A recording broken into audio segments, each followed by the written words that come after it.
यार कब तक इस नेशनल इम्यूनाइजेशन शेड्यूल को रटते रहोगे? बस एक निमोनिक से इसे बहुत अच्छे से याद करवा लूंगा, वीडियो सेव कर लो भाई। एट बर्थ से याद रखना हैप्पी बर्थडे, मतलब अगर किसी बच्चे का बर्थ हुआ है तो उसका हैप्पी बर्थडे भी आएगा। तो हैप्पी बर्थडे से याद रखना हेपेटाइटिस बी, बीसीजी और ओपीवी, हैप्पी बर्थडे। अब वो जो बच्चा है वो धीरे धीरे बड़ा हो रहा है, मतलब 4-4 वीक का गैप है, 6th वीक, 10th वीक और 14th वीक, याद रखना। अब धीरे धीरे जब बच्चा बड़ा हो रहा है तो वो बच्चा प्रो होता रहेगा। कैसा प्रो? मतलब पेंटावेलेंट, रोटा और ओ से ओपीवी। तो याद रखना 6th, 10th और 14th वीक में बच्चा थोड़ा प्रो हो जाता है। और यहाँ पर याद रखना रोटा, रोटा वायरस जो होता है ओरली दिया जाता है। तो इसको कैसे याद रखोगे? बच्चा कैसे रोता है? मुंह से रोता है, तो ओरली दिया जाएगा।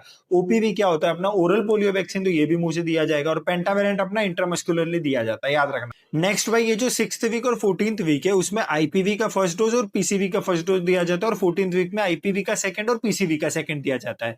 9th मंथ में क्या होता है? अब ये जो बेटा है उस बेटे के पिता का नाम है मिस्टर विजय, तो इससे याद रखने लगा कि एमआर का फर्स्ट डोज दिया जाता है, विटामिन ए दिया जाता है और जापानीज एंसेफेलाइटिस दिया जाता है। अब नेक्स्ट है 16 से 24 मंथ, मतलब जो मिस्टर विजय है, अब इसको हम बूस्टर डोज देंगे। कैसे? देखो, एमआर की सेकंड डोज देंगे, विटामिन ए की डोज देंगे, लेकिन इस बार क्या करेंगे, एवरी 6 मंथ में इसकी विटामिन ए की डोज देंगे।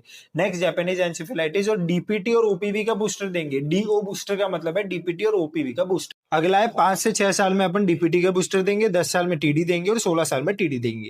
इतना ही था इम्यूनाइजेशन शेड्यूल। कमेंट कर देना इम्यूनाइजेशन, मैं नोट्स डीएम में भेज दूंगा।